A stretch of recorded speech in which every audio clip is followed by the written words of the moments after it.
جو اپنی صلاحیت سے جن انسانوں کے سروں پر غفلت کی چادر پڑ چکی ہے، ان کی غفلت کی چادر کو اتار کر ان کو رشد و ہدایت پر گامزن کر دے، ایسے موقع پر ضرورت پڑتی ہے ایک ایسے خطیب کی۔ میرے بھائیوں، ہماری یہ انجمن مجلس علمیہ قاسمیہ بحمدہ تعالی دہائیوں سے یہ فریضہ انجام دے رہی ہے، اور ہزاروں خطبہ اس انجمن سے نکل کر آج بحمدہ تعالی امت کی رہنمائی کا فریضہ انجام دے رہے ہیں۔ میں آپ سے یہی کہہ دینا چاہتا ہوں، اگر آپ حضرات اپنی اس انجمن سے وابستہ رہے، اپنی اس انجمن سے جڑے رہے اور باضابطہ پورے سال آپ نے انجمن سے وابستگی اختیار کر کے رکھی، تو انشاءاللہ ثم انشاءاللہ آپ کی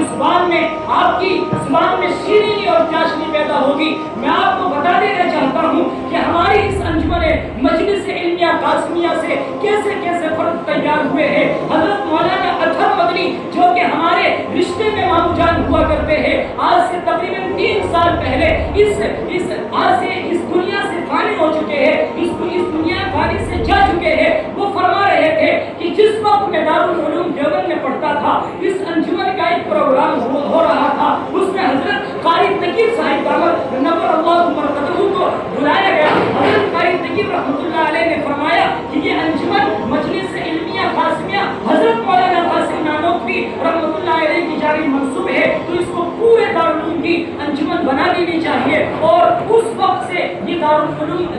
پورے دارالعلوم کی انجمن بنا دی گئی، اور پورے دارالعلوم نے اس انجمن سے فیض حاصل کیا۔ لیکن میرے بھائیوں، ہم نے اس سے دوری اختیار کی، اس سے ہم نے ہر 15 دن اپنا تھیلا اٹھا کر اپنے گھر جانے کو گوارا سمجھا، لیکن یہ نہیں سمجھا کہ امت ہم سے کیا مانگ رہی ہے، امت ہم سے کیا چاہتی ہے۔ ہم اپنے گھروں میں جاتے ہیں، ہمارے گھر والے ہم سے سنت نہیں سنتے، ہمارے گھر والے ہم سے مشکات نہیں سنتے، ہمارے گاؤں والے ہم سے ہدایت نہیں سنتے۔ وہ یہ چاہتے ہیں کہ ہمیں ہمارا بچہ دین اسلام سمجھائے، دین اسلام بتائے، نماز کے طریقے بتائے، موت کے فرائض بیان کرے اور جنازے کے فرائض بیان کرے، یہ ساری چیزیں چاہتے ہیں۔ اب آپ اپنے گھروں کو جائیں گے، جیسا کہ عید الاضحیٰ کا وقت ہے، تو گاؤں والے یہ چاہیں گے کہ ہمارا بچہ ہمیں یہ بتائے، ہمارا یہ فرد جو دارالعلوم دیوبند میں پڑھتا ہے ہمیں یہ سمجھائے کہ عید الاضحیٰ کسے کہتے ہیں، اس میں کن حضرات کی کیا قربانیاں ہیں، یہ سمجھائے، یہ وہ چاہتے ہیں۔ لیکن میرے بھائیوں،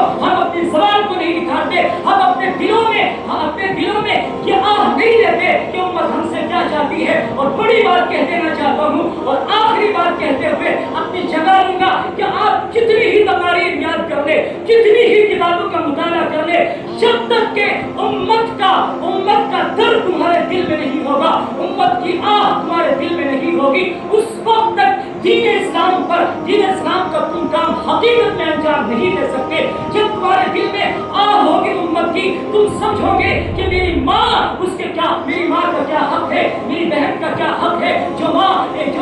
کافروں کے شکنجے میں ہے اس کا کیا حق ہے، جو ماں اس وقت امت کر کے نوجوانوں کو پکار رہی ہے اس کا کیا حق ہے۔ جب تمہارے دل میں یہ آہ ہوگی، رب کعبہ کی قسم کھا کے کہتا ہوں، تمہاری زبان بھی ساتھ دے گی، تمہارا قلب بھی ساتھ دے گا، تم اللہ کے بھروسے پر کھڑے ہو کر اسلام کے پیروکار بن کے